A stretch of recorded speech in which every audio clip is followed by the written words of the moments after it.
Some of the smartest people I know are still financially stuck. And I don't mean kind of smart. I mean the ones who were top of their class, the ones everyone went to for advice, the ones who can explain complex ideas clearly, spot mistakes instantly, and win arguments without raising their voice. So if that's you, relax. This isn't an attack, because here's the uncomfortable part.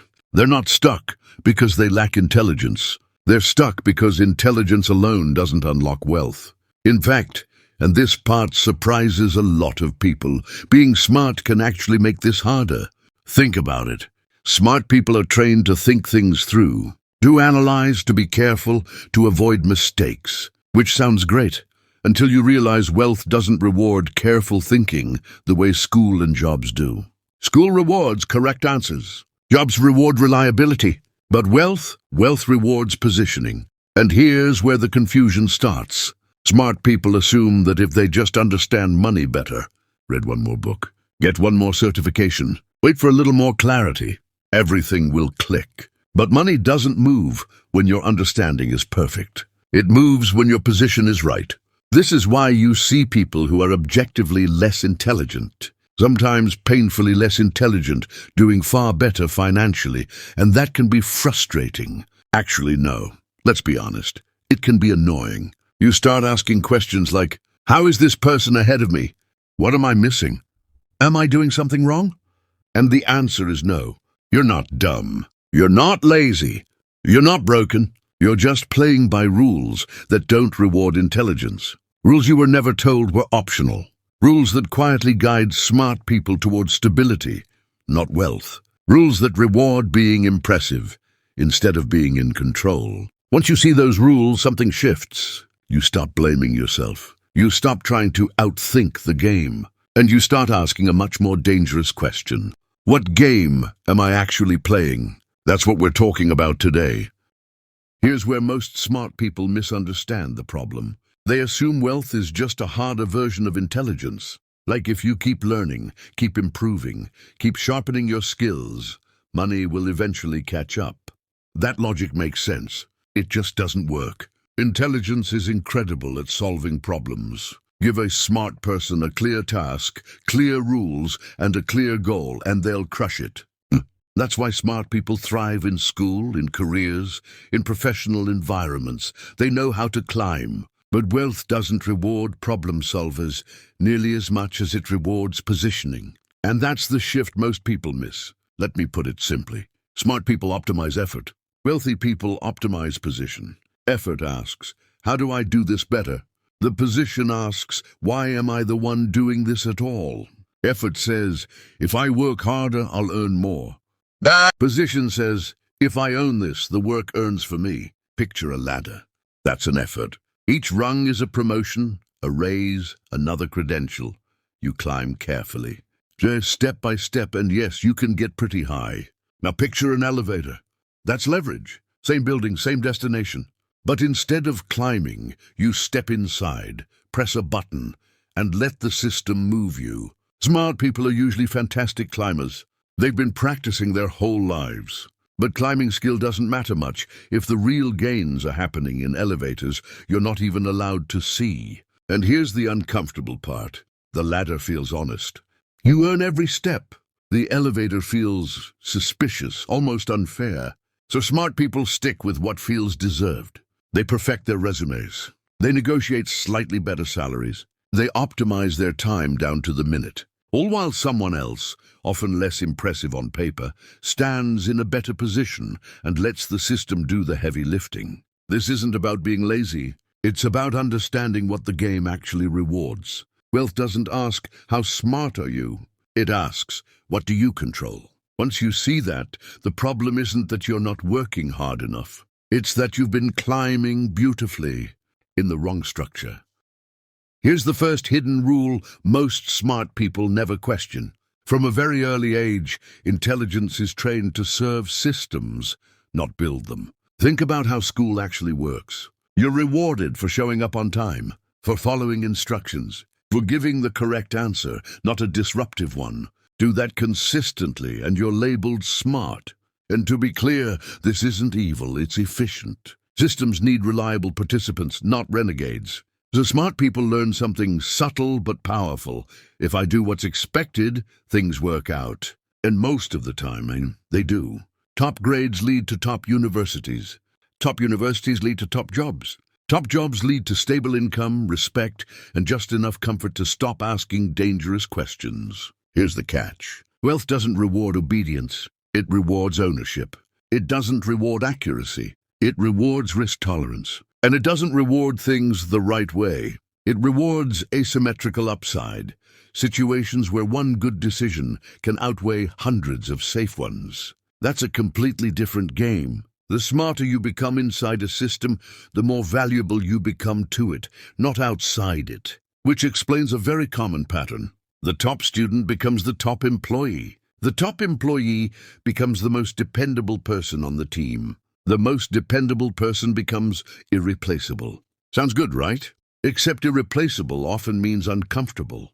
Your income grows, but it grows within boundaries, clear limits, predictable ceilings. And because you're smart, you can justify it. This is stable. This is logical. This is responsible.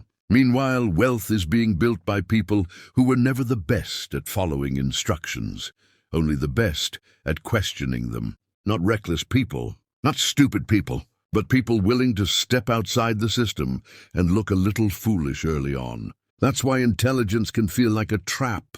It makes you excellent at winning games that were never designed to make you wealthy. And once you see that, the question changes. It's no longer, how do I perform better? It becomes, what am I actually building?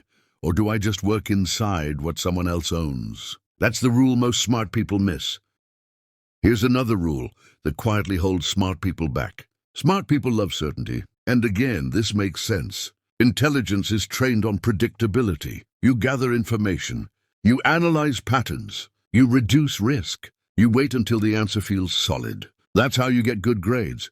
That's how you make good decisions. That's how you avoid embarrassing mistakes at family gatherings. Smart people are very good at asking, do I fully understand this? But wealth doesn't move on full understanding. It moves on sufficient understanding. And that difference matters more than most people realize. Wealth requires action when information is incomplete, when the data isn't perfect, when the outcome isn't guaranteed, when there's a small voice in your head saying, this could go wrong. That voice is discomfort, and smart people are trained to avoid it. They want validation before they move. A green light, a second opinion, a little more research, one more spreadsheet just to be safe. So they wait. They wait for clarity. They wait for confidence. They wait for the moment where everything lines up neatly. Here's the uncomfortable truth. That moment rarely comes, because clarity usually shows up after movement, not before. And this is where the gap forms. Smart people wait for clarity. Wealth moves while things are unclear. Pause. That silence right there? That's the sound of the real rule landing. Most wealth-building moments feel messy at the start. Awkward. Emotionally uncomfortable. You don't feel smart, you feel exposed. Which is why smart people hesitate, not because they don't see the opportunity, but because they can't yet prove it's the right one. Meanwhile, someone else moves with less certainty, but more tolerance for chaos. And over time, that willingness compounds. This isn't about gambling or being reckless. It's about accepting a reality smart people don't like hearing. You don't get rewarded for being right in advance. You get rewarded for positioning yourself early. And the irony is painful. The same intelligence that protects you from bad decisions often protects you from the uncomfortable moves that create wealth. Once you see this, the question changes. It's no longer, do I fully understand this? It becomes, do I understand enough to move? That shift changes everything. This one is uncomfortable, especially for intelligent people, because intelligence has a sneaky downside. It gives you very good excuses to delay, and they sound responsible, even admirable. I'm still researching. I just need to understand this better. I'm not ready yet. On the surface, these are reasonable statements. They don't sound like fear. They sound like discipline. But here's the line most smart people don't want to cross. At some point, thinking becomes disguised. Not panic, not anxiety, just a quiet, well-dressed hesitation. Smart people are especially good at this because they can justify the delay intellectually. They can explain exactly why now isn't the right time, and why waiting a little longer is actually the smarter move. And sometimes they're right. The problem is that sometimes slowly turns into always. Weeks become months, months become years, and the plan stays perfect because it's never tested. Now compare this with the average person. The average person doesn't wait for perfect clarity. They don't fully understand what they're doing. They make mistakes early, publicly, and a little embarrassingly. But they move. They take messy action. They learn by doing. They adjust along the way. Meanwhile, the smart person is still refining the plan. And here's the cruel irony. Execution teaches faster than thinking ever will. Most people don't fail because they lack knowledge. They fail because their intelligence keeps them comfortable. Comfortable planning.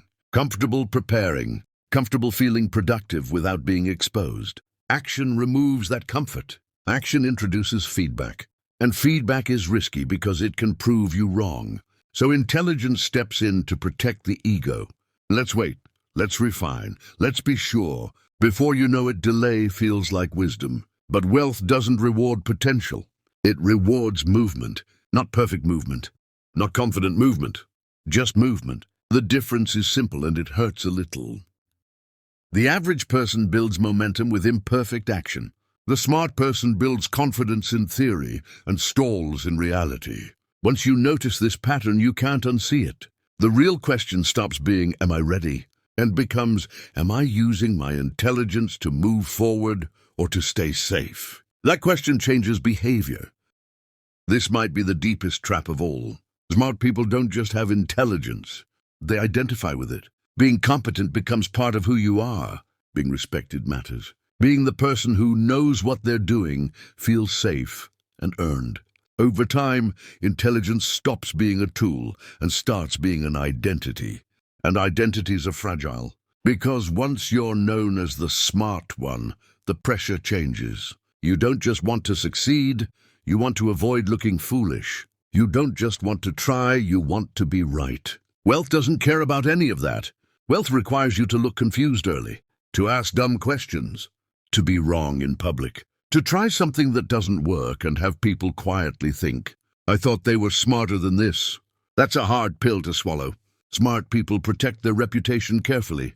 They wait until something feels polished, until it fits their self-image, until they can step in looking competent from day one. But the wealth game doesn't offer that luxury. Early stages are messy. You don't know the language. You misunderstand the rules. You make decisions that look questionable in hindsight, and sometimes in real time. And here's the real problem. If your identity can't survive failure, you'll never play the wealth game. Because the cost of entry is embarrassing. Not once, not privately, repeatedly, sometimes in front of people whose opinions you care about. This is why many smart people stay observers. They analyze what others are doing. They critique. They say, interesting, but risky. And they're not wrong. It is risky. But observation keeps the identity intact. Meanwhile, wealth is often built by people who were willing to look unimpressive early, because they valued control more than image. The irony is painful. Smart people avoid failure to protect who they are. But wealth only comes after your identity loosens its grip. Once intelligence becomes something you use instead of something you are, everything changes. You're free to experiment, free to fail, free to rebuild. And that freedom, that's where wealth actually starts. Not with confidence, not with certainty, but with an identity that can survive being wrong. This is where all the pieces come together. At some point, everyone ends up thinking about money in one of two ways: performance thinking or ownership thinking. Performance thinking sounds familiar. It asks, how good am I? How hard did I work? How much effort did I put in? It's the mindset you're trained into early. Do well, be impressive, get noticed, get rewarded. And to be fair, it works. Performance thinking can get you promotions, raises, praise, and stability. It can make you very valuable, just not wealthy. Because performance thinking keeps you focused on you, your skills, your output, your effort. Ownership thinking asks very different questions. What do I control? What continues to earn even when I'm not present? What exists because I set it up, not because I showed up? Those questions feel almost uncomfortable at first. They sound less noble, less impressive. Performance feels honorable. Ownership feels quiet. No applause. No annual review. Just results. Here's the line most people need to hear twice. Wealth doesn't care how impressive you are, only what you own. You can be the smartest person in the room, the hardest worker on the team, and the most reliable performer, and still be completely dependent on someone else's system. Ownership flips that relationship. Instead of asking, how do I earn more? You ask, what can I earn without me? Instead of asking, how do I prove my value? You ask, what value exists because I own it? This doesn't mean quitting your job tomorrow or rejecting performance altogether. Performance can fund ownership. But if performance is the end goal, you're capped. Ownership is what removes the ceiling. And here's the funny part. Once you start thinking in ownership terms, performance loses its emotional grip. You stop chasing applause. You stop over-identifying with effort. You start caring less about looking impressive and more about being in control. That shift is subtle. It's quiet, but it's decisive, because the moment you stop asking, how good am I? And start asking, what do I own? You step into a completely different financial game, and that game plays by very different rules. This is usually the moment everything goes quiet, not dramatic, not loud, just still.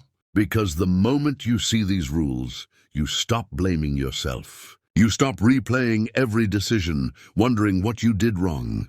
You stop carrying that low-level frustration of, I'm smart, so why isn't this working? And something clicks. You weren't failing. You were following instructions that lead somewhere else. Instructions that reward reliability, not ownership. Instructions that value correctness, not control. Instructions designed to create stability, not wealth. Once you see that, the shame loosens its grip. You realize you weren't behind. You weren't late. You weren't missing some secret talent everyone else got. You were just very good at playing the game you were shown. And here's the strangely comforting part. The rules you followed weren't stupid rules. They just had a different destination. That's why so many smart, capable people feel this quiet exhaustion. They did everything right. They checked the boxes. They showed up, and the result feels underwhelming. Not bad, just smaller than expected. This awareness doesn't make you angry. It makes you calm. Because once you understand the difference between performance and ownership, between effort and leverage, between intelligence and position, the confusion fades. You stop asking, what's wrong with me? And start asking, what am I actually optimizing for? That question is gentle but powerful. It removes the pressure to prove yourself. It removes the need to rush. It replaces self-criticism with clarity. And clarity does something interesting. It gives you patience. Not the kind that keeps you stuck, but the kind that lets you change direction without panic. You don't need to burn everything down. You don't need to reinvent yourself overnight. You just need to see the map for what it is. And once you do, the path forward stops feeling heavy. Not because it's easy, but because now, for the first time, you know where it actually leads. That's the quiet wake-up.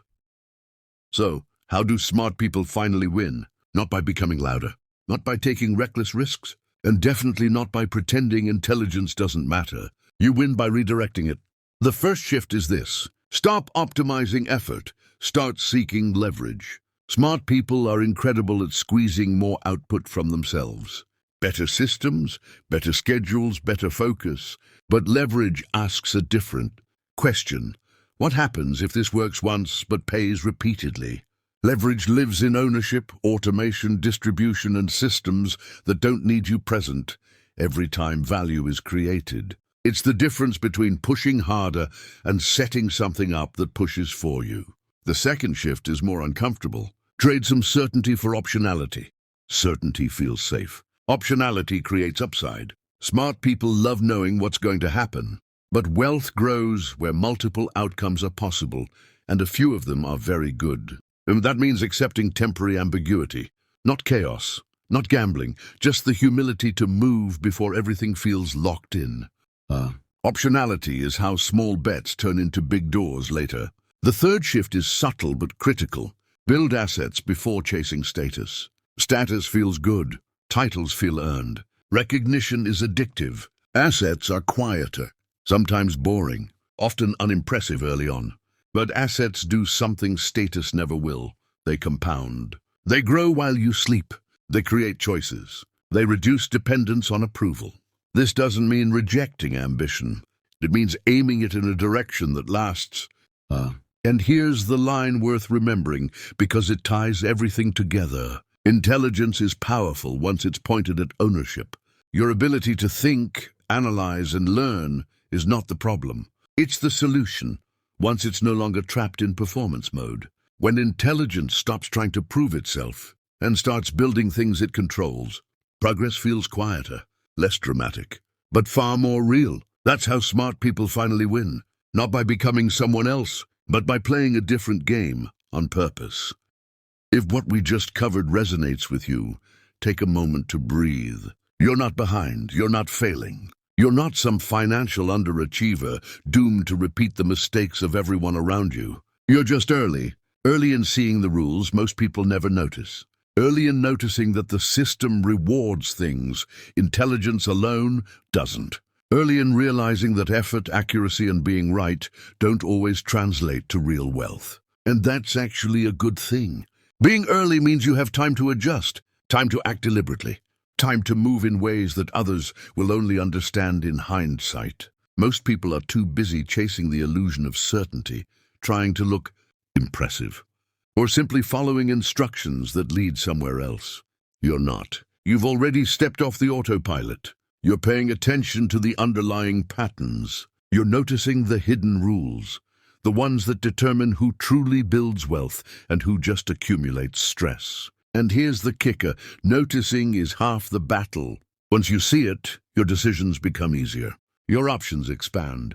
You stop feeling frustrated about why smart people aren't rich, because you understand that it's not about smarts, it's about what game you're playing. So if this video gave you even a little clarity, a small aha moment, or that quiet feeling that finally, something makes sense, that's exactly why you should stick around. Subscribe if you want more content that goes beyond motivational cliches. Subscribe if you want to understand money at the system level, not just at the hustle harder level.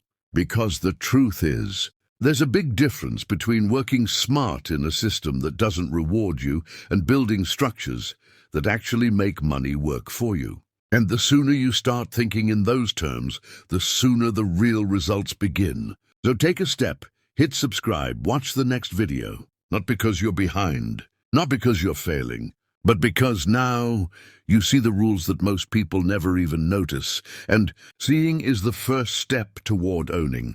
Welcome to the start of that journey.